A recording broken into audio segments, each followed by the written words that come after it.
Hey guys, welcome back to scientific world of Tanmaya. आज हम लोग इस वीडियो पे फोर्स के बारे में बात करेंगे, जो कि हमारे डे टू डे लाइफ में हमें कितना परेशान करके रखता है और हमारे लिए कितना हेल्पफुल है, उसके बारे में डिस्कशन करेंगे। So let's start. What is force? तो गाइज इस वीडियो पे हम लोग फोर्स के बारे में बात करेंगे। पहले देख लेते हैं फोर्स का डेफिनेशन क्या है। पुल और push which move or make to move on object is known as force. हम लोग ऐसे भी बोल सकते हैं force is a external agent which make the object move. मतलब फोर्स एक एक्सटर्नल एजेंट है जो कि कुछ भी ऑब्जेक्ट को अपनी प्लेस से मूव कर सकता है, उसे हम लोग फोर्स कहते हैं। Whenever force is acted, there must be interaction between two object or more than two object. जब भी फोर्स कहाँ पे एक्ट करता है तो वहाँ पे इंटरैक्शन होता है दो सब्जेक्ट ऑब्जेक्ट के अंदर या दो से ज़्यादा ऑब्जेक्ट के अंदर। और SI unit of force is known as newton and CGS unit of force is known as dyne. ये दोनों यूनिट है फोर्स के। SI यूनिट है न्यूटन, CGS यूनिट है डाइन। अब हम लोग बात करेंगे इफेक्ट ऑफ फोर्स के बारे में। हम लोग पहला इफेक्ट देखते हैं, may make an object move from its rest. मतलब अगर एक ऑब्जेक्ट अपनी रेस्ट पोजीशन पे होगा तो अगर उस पर हम लोग फोर्स लगाएंगे तो वो ऑब्जेक्ट मूव करेगा। अगर वो मूव करता होगा उस पर फोर्स लगा तो वो मे बी रेस्ट पोजीशन को आ सकता है। सेकेंड पॉइंट है मे change the direction of the motion of an object. अगर एक डायरेक्शन पे ऑब्जेक्ट जाता होगा उस पे फोर्स लगाने से उसका डायरेक्शन भी चेंज हो सकता है। मतलब लेट टेक एन ऑब्जेक्ट, अगर एक कार जा रहा है इस डायरेक्शन पे, उस पर अगर हम लोग फोर्स लगाएंगे तो वो वेस्ट को आ सकता है, नॉर्थ को आ सकता है, साउथ को भी आ सकता है। थर्ड पॉइंट है मे change the speed of an object if it is moving.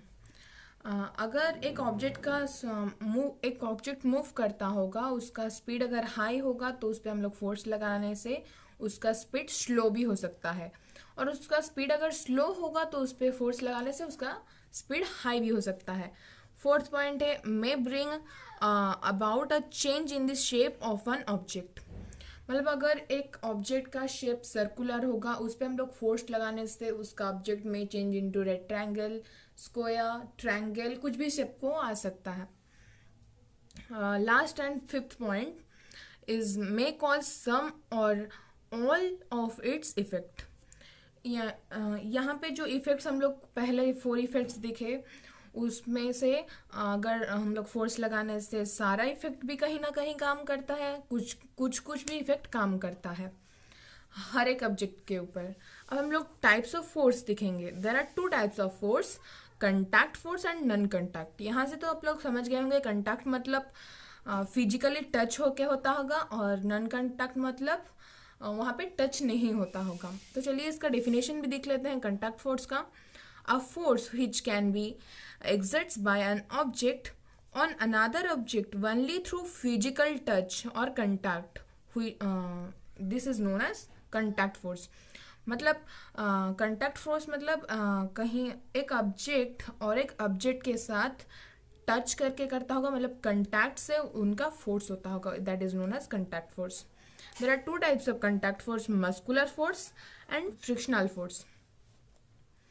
पहले देख लेते हैं मस्कुलर फोर्स क्या है, जहाँ पे कि मसल का फोर्स यूज होता है। तो इसका डेफिनेशन भी देख लेंगे। The force exerts by the muscle of the body is known as muscular force. मतलब ये एक फोर्स है जहाँ पे कि मसल्स का पावर यूज होता है, उसको हम लोग मस्कुलर फोर्स कहते हैं। Lifting a bouquet of water, हम लोग अगर एक बाल्टी में पानी लेंगे तो वहाँ पे हमारा मस्कुलर फोर्स यूज होता है।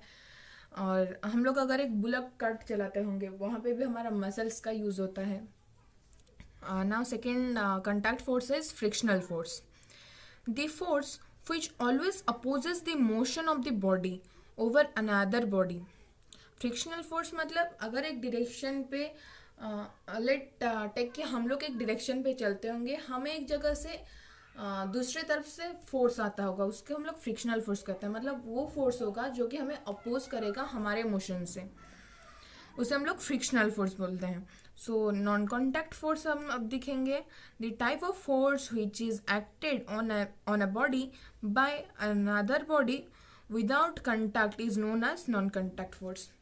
मतलब एक ही बॉडी के ऊपर और एक बॉडी का फोर्स लगता होगा बट विदाउट फिजिकल टच, उसे हम लोग नॉन कॉन्टैक्ट फोर्स कहते हैं. There are three types of non-contact force: magnetic force, electrostatic force and gravitational force. चलिए बात करते हैं पहला फोर्स की, magnetic force. The force exerted by magnet is known as magnetic force. मतलब हम लोग तो मैग्नेट दिखे ही होंगे. मैग्नेट जिस भी चीज़ को अट्रैक्ट करता है उसे हम लोग उस पे जो फोर्स लगता है उसे हम लोग मैग्नेटिक फोर्स कहते हैं.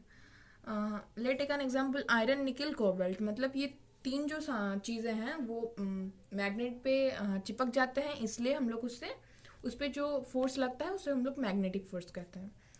Second force is electrostatic force.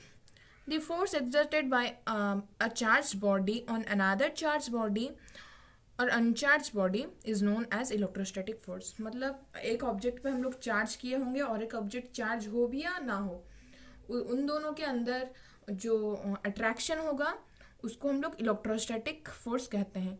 Because हम लोग ये एक ऑब्जेक्ट को चार्ज करते हैं और एक ऑब्जेक्ट को चार्ज करने से भी चलेगा, नहीं करने से भी चलेगा, पर उन दोनों के अंदर जो अट्रैक्शन होगा उसको हम लोग इलेक्ट्रोस्टैटिक फोर्स कहते हैं. अब हम लोग बात करते हैं थर्ड नॉन कॉन्टैक्ट फोर्स की, gravitational force. Object or thing fall towards the earth because of its pulls them. हम लोग तो पढ़े ही आए हैं कि अर्थ में ग्रेविटी होता है और हम लोग जो भी चीज़ ऊपर फेंकते हैं वो फिर से नीचे आ जाता है due to gravity. This force is called as gravity. Gravity is not a property of earth alone. मतलब ग्रेविटी सिर्फ अर्थ का प्रॉपर्टी नहीं है. Every object in the universe, whether small or large, exert a force on every other object.